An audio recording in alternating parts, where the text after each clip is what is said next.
Very good morning, students, and welcome to the TIHS, the Institute of Home Science.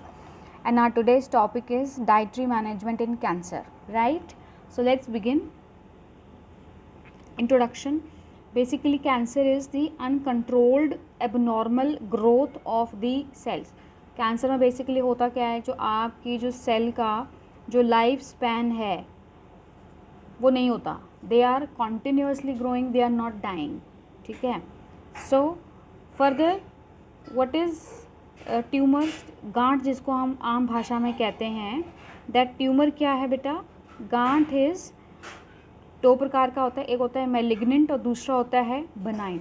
जो बेटा बनाइन tumour होता है which is not cancerous, right, पर जो मैलिग्नेंट होता है बेटा इट इज़ कैंसरस. ठीक है. और कैंसरस के लिए हम एक और शब्द इस्तेमाल करते हैं, हम उसको कहते हैं carcinogenic. Something which can cause cancer, something which is cancerous in nature, हम उसे कहते हैं मलिग्नेंट ट्यूमर.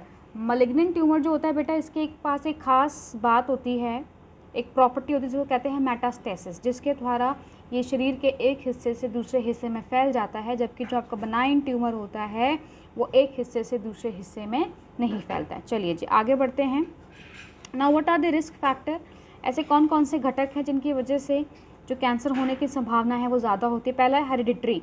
अगर फैमिली में किसी को कैंसर हुआ है तो संभावना है कि आने वाले वक्त में जो उनके ऑफस्प्रिंग हैं, जो जनरेशन है आने वाली, उसमें भी हो जाए.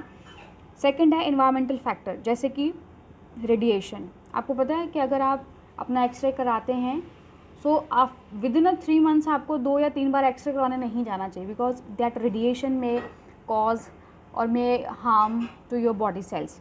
Chemical substances like tobacco, smoke, cigarette. ठीक है.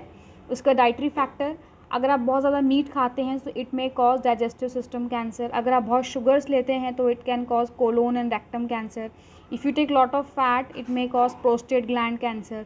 If you take excess of protein वो कोलोन और प्रोस्टेट कैंसर कर सकता है. Lack of vitamins and mineral cause cervical cancer. Hepatitis का जो वायरस है can cause liver cancer and further stress में also cause the damage to thymus gland and pituitary and the hypothalamus gland. So these are the risk factor. Further diet management. आहार्य प्रबंधन क्या होगा अगर किसी व्यक्ति को कैंसर हो जाता है. सो पहला है energy, because it's a very इसकी जो क्योरिंग है, इसका जो ट्रीटमेंट है, इट्स वेरी मच लाइक कि बहुत सारे केमिकल कीमोथेरेपी होती है, तो उस दौरान उन केमिकल्स को टॉलरेट कर पाना is very very tough.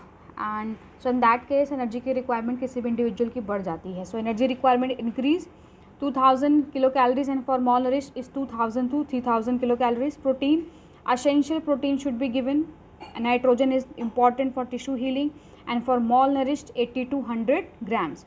Vitamins and minerals optimum intake should be given, and fluid increase at it prevents the inflammation and irritation in the urinary tract. तो water के intake को हम बढ़ा देते हैं. Thank you so much and I hope you have understood the concept of dietary management in cancer. And if you like my video then do hit the like button and don't forget to subscribe our channel. Thank you so much and have a good day.